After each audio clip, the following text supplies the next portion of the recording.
Today in Mountain View, a shakeup at Valley Water, and a budget squeeze in Santa Clara County. Let's unravel the controversies. I'm Dean Bark. Welcome to the City Report with Dean Bark from Mountain View. All right, here's where we begin. First up, Rick Callender resigns as CEO of Valley Water amid a misconduct probe.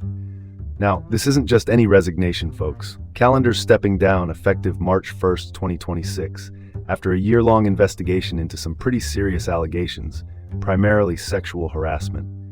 The investigation kicked off in late 2024 and has been quite the roller coaster since. Despite the heavy scrutiny, the Valley Water Board decided to keep Callender on as a special advisor at his current salary. Talk about a golden parachute, right?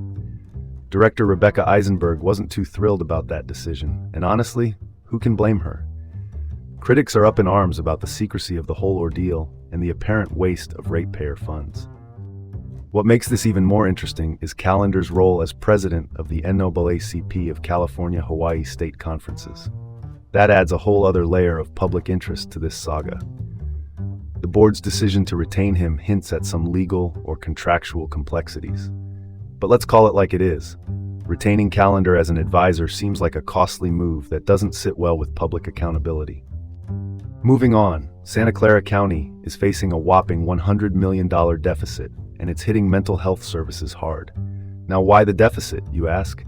Well, federal cuts to Medi-Cal, changes in state funding, and the end of COVID-19 aid are the main culprits.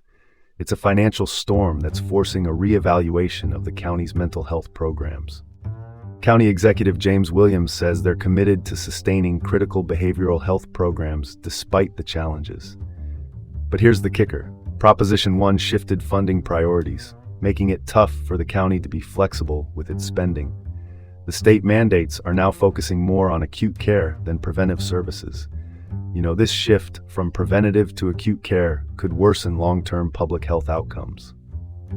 It's like putting a Band-Aid on a bullet wound. All right, next topic. Santa Clara County has decided to impose new fees on property tax appeals. If you're a homeowner, prepare to cough up $290, and if you own larger properties, it'll set you back $675. These fees are supposed to cover the $3.5 million annual cost of the appeals process. Critics argue that these fees create barriers for residents just trying to get a fair assessment. And get this, Santa Clara's fees are some of the highest in California. Most of the property tax revenue benefits schools and other entities, not the county's general fund. It's part of a broader fiscal challenge due to external funding cuts. Honestly, these fees could discourage rightful appeals, unfairly affecting lower-income residents. Shifting gears, Senator Bernie Sanders, with U.S. Rep. Ro Khanna, recently sounded the alarm on AI's societal impact at Stanford. They're concerned about AI replacing human jobs and its broader implications on human relationships. Sanders is advocating for a moratorium on data centers until more is understood about AI's energy impact. Meanwhile, Khanna is pushing for tech companies to be held accountable. AI's development pace is drawing comparisons to the Industrial Revolution, but at warp speed. That's not all. Khanna highlighted the concentration of tech wealth in his district. And those AI data centers? They're a massive drain on environmental and infrastructure resources. AI's rapid development demands immediate ethical and regulatory scrutiny. And now for something completely different. Senator Josh Becker has introduced the Digital Dignity Act to combat fraud involving AI deepfakes. The bill proposes stiffer penalties for those who use AI-generated content for impersonation. Inspired by real cases of fraud and defamation, it also mandates platforms to remove unauthorized replicas.